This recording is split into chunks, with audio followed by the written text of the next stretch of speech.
चुनावी रणनीतिकार से राजनेता बनने की राह में प्रशांत किशोर पिछले 2 साल से पदयात्रा कर रहे हैं। कल यानी 2 अक्टूबर को पीके की पार्टी जनसुराज लॉन्च हो जाएगी। प्रशांत किशोर का दावा है कि बिहार के 1 करोड़ लोग दल की घोषणा होते ही इसके सदस्य बन जाएंगे।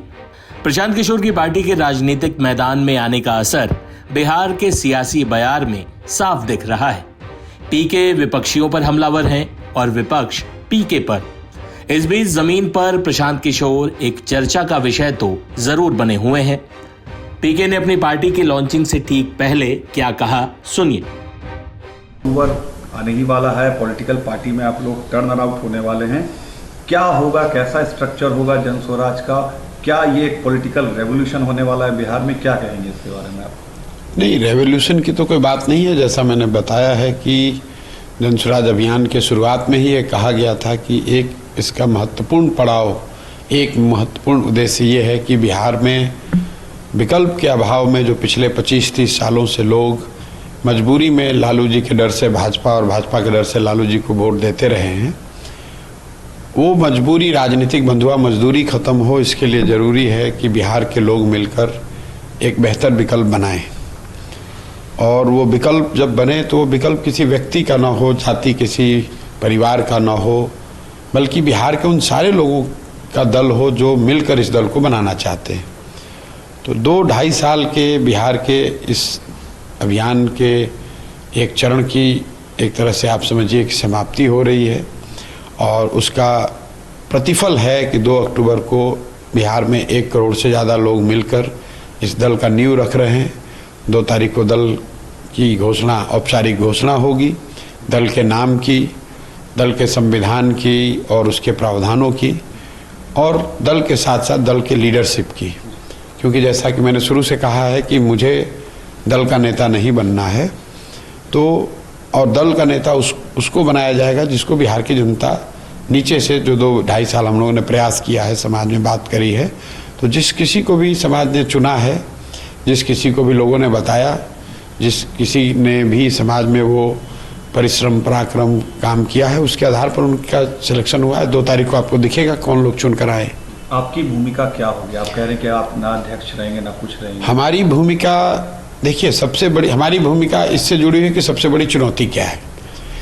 दल बनाना सबसे बड़ी चुनौती नहीं है, दल का नेता बनना भी सबसे बड़ी चुनौती नहीं है, और मेरे नज़रिए से चुनाव जीतना भी सबसे बड़ी चुनौती नहीं है। सबसे बड़ी चुनौती है समाज को बताना, जगाना, समझाना कि आपने अब तक जातियों पर वोट दिया, 5 किलो अनाज के लिए वोट दिया, आपने मंदिर मस्जिद के लिए वोट दिया, आपने मोदी लालू नीतीश के लिए वोट दिया, आपने नेताओं के बच्चों के लिए वोट दिया, लेकिन अभी तक बिहार में आपने कभी भी अपने बच्चों के पढ़ाई और रोजगार के लिए वोट नहीं दिया। उनको ये बताना, समझाना कि भाई आप अपने बच्चों की पढ़ाई और रोजगार के लिए वोट दो, वोट चाहे जिसको भी देना है दो, लेकिन वोट अपने बच्चों के लिए दो। तो ये जो जिम्मेवारी मैंने ली है, उसके तहत मैं पैदल गांव-गांव जाता हूं, लोगों को समझाता हूं, और वो यात्रा रुकेगी नहीं। वो यात्रा इलेक्शन से नहीं जुड़ी हुई है, वो बिहार के सुधारने के मेरे संकल्प से जुड़ा हुआ है। और यात्रा तब तक चलती रहेगी जब तक बिहार के लोग ये समझ न लें, बिहार के लोग इस परिकल्पना से जुड़ न जाएं और जुड़कर अपने बच्चों के लिए एक बेहतर व्यवस्था न बना लें। दल बन जाएगा, दल की लीडरशिप आ जाएगी, वो लोग दल को चलाएंगे। मैं जो काम पिछले 2 साल से कर रहा हूँ वही काम आगे करूँगा। मैं अभी अररिया, सुपौल के इलाके में पैदल चल रहा हूँ। 2-3 दिनों के बाद मैं फिर वापस जाकर वहीं से पैदल चलना शुरू करूँगा, और आने वाले चाहे 1 साल लगे, 1.5 साल लगे, 2 साल लगे, जब तक बिहार के गांव-गांव जाकर लोगों को समझाना लें, तब तक पदयात्रा जारी रहेगी। 2025 में अगर जनस्वराज को आपके मुताबिक अगर सफलता नहीं मिलती है, उसके बाद आप क्या करेंगे? क्या ये यात्रा उसके बाद भी शुरू रहेगी? देखिए, 2 बातें हैं। मेरा जो संकल्प है बिहार को सुधारने का, वो जनस्वराज की चुनावी सफलता और विफलता से नहीं जुड़ा है। अगर मान लीजिए कि जनस्वराज को चुनावी सफलता मिल भी जाए, उससे बिहार सुधर जाएगा, ये जरूरी नहीं है। दल तो हर बार जब चुनाव होता है कोई ना कोई दल जीतता ही है। चुनाव जीतना कठिन है, लेकिन चुनाव अच्छे लोगों के साथ जीतना उससे भी ज़्यादा कठिन है। तो मेरी भूमिका है कि जनस्वराज एक ऐसी व्यवस्था बने जो अच्छे लोगों की, सही लोगों की व्यवस्था हो, जो जब जीत कर आए तो सिर्फ विधायक और सांसद बनाने वाली मशीनरी न बने, बिहार के लोगों के जीवन में परिवर्तन लाने वाली व्यवस्था बने। और उस नज़रिए से मेरा प्रयास 2025 से नहीं जुड़ा हुआ है। जैसे अभी दल बन रहा है, फरवरी मार्च के महीने में दल का एजेंडा जारी होगा, जो बिहार के सुधार का ब्लूप्रिंट है, विजन डॉक्यूमेंट है, वो जारी होगा। 25 के अक्टूबर नवंबर में चुनाव भी होगा। ये महत्वपूर्ण पड़ाव हैं, लेकिन ये यहाँ पहुँचना ये सपना नहीं है। दल बनाकर चुनाव जीतना सपना नहीं है। सपना तो ये है कि एक ऐसा बिहार बने जहाँ हरियाणा, पंजाब, महाराष्ट्र, गुजरात से, अन्य राज्यों से लोग आकर रोजी रोजगार करें। उतना उन्नत, उतना विकास, उतना विकसित बिहार बने, वो सपना है और उसके लिए प्रयास जारी है। प्रशांत किशोर मुख्यमंत्री नीतीश और नेता विपक्ष तेजस्वी दोनों पर हमले करते रहते हैं। नीतीश की पार्टी के प्रवक्ता ने पीके के सियासी दल पर क्या कहा, सुनिए। देखिए, प्रशांत किशोर जी, राजनीति की भाषा में कृतज्ञता की बात तो नहीं की जाती है, लेकिन अवसरवादिता की एक जीती जाती मिसाल है। एक बार तो उन्होंने पीएम मटेरियल तक मुख्यमंत्री श्री नीतीश कुमार जी को बताया। कई अवसरों पर उन्होंने नीतीश कुमार जी की शान में कसीदे कढ़े हैं।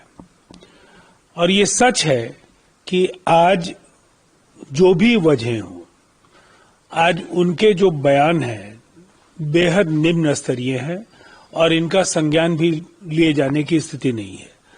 जहां तक लंबी बातें वो कर रहे हैं, अब तक वो बहुत ही स्थापित नेताओं की ब्रांडिंग करते रहे हैं, चाहे वो बिहार के मुख्यमंत्री नीतीश कुमार जी के नेतृत्व में 2015 के महागठबंधन को लेकर उन्होंने जो भी काम किया हो, या प्रधानमंत्री नरेंद्र मोदी जी जो गुजरात मॉडल को लेकर के काफी चर्चा में थे। उन दिनों गुजरात के मुख्यमंत्री थे जब उनके चुनाव अभियान में प्रशांत जी शामिल हुए थे, और बाद में भी जिन लोगों के लिए भी उन्होंने काम किया सारे बड़े कद के नेता थे। लेकिन आज प्रशांत किशोर जी की खुद की हैसियत राजनीति में क्या है, उन्होंने बिहार के लिए क्या किया है, दूसरों पर सवाल दागने के पहले अपने गिरेबा में झांकना चाहिए कि अब तक उन्होंने पैसे लेकर के चुनाव का प्रबंधन करने का काम किया है दूसरे दलों के लिए। जनता उनसे ये सवाल अभी जरूर जब वो चुनाव के मैदान में जाएंगे तो ये पूछेगी, और अभी तो बिहार की राजनीति में उनका कोई वजूद ही नहीं है। अक्सर तेजस्वी यादव को प्रशांत किशोर 9वीं फेल कहकर संबोधित करते हैं। तेजस्वी यादव की बहन और पाटलिपुत्र सीट से सांसद मीसा भारती ने पीके की राजनीतिक पार्टी पर क्या कहा, सुनिए। देखिए, प्रशांत किशोर जी से मेरा प्रश्न है कि आखिर जो दल उनका जन स्वराज है उसके राष्ट्रीय अध्यक्ष कौन है, उसके प्रदेश अध्यक्ष कौन है, कौन बनेंगे। मतलब प्रशांत किशोर जी को जब आप मीडिया के माध्यम से जब मैं सुनती हूँ तो मुझे समझ में नहीं आता कि आखिर इस दल का कैसे चल रहा है ये दल, कौन लोग इसमें शामिल होंगे, कौन लोग नहीं शामिल होंगे। बातें तो बहुत अच्छी अच्छी करते हैं, लेकिन प्रशांत किशोर जी से यही मैं कहूं कि आप एक तरफ कहते हैं कि आपने प्रधानमंत्री नरेंद्र मोदी जी को प्रधानमंत्री इस देश का बनाया, तो आपने प्रधानमंत्री नरेंद्र मोदी जी से जो बातें आज कह रहे हैं बिहार के युवाओं को कि जो रोजगार देगा आप उसको वोट दीजिए, मतलब आप रोजगार दीजिएगा। आप एक तरफ प्रधानमंत्री बनाए तो आप उस प्रधानमंत्री से क्यों नहीं रोजगार मांग रहे हैं बिहार के लिए। बिहार में कितनी फैक्ट्री है प्रशांत किशोर जी ने आपने लगवा दी नीतीश कुमार जी को बोल करके, प्रधानमंत्री नरेंद्र मोदी जी को बोल करके। तो ये सब जनता को बेवकूफ बनाने की कोशिश कर रहे हैं, लेकिन बिहार की जनता बहुत समझदार है, खुली आंखों से कान से वो सब सुन रहे हैं, देख रहे हैं, समझ रहे हैं, और जब वोट का समय आएगा तो सबके सामने परिणाम दिखेगा। प्रशांत किशोर अब तक दूसरे नेताओं के लिए रणनीति बनाते आए हैं। बिहार जैसी मुश्किल सियासी जमीन पर पीके दावे तो बड़े बड़े कर रहे हैं, लेकिन चुनाव के नतीजे दावों और सच्चाई की असलियत सामने रख देंगे। तब तक बिहार के सियासी माहौल में प्रशांत किशोर ने सरगर्मी तो बढ़ा ही दी है।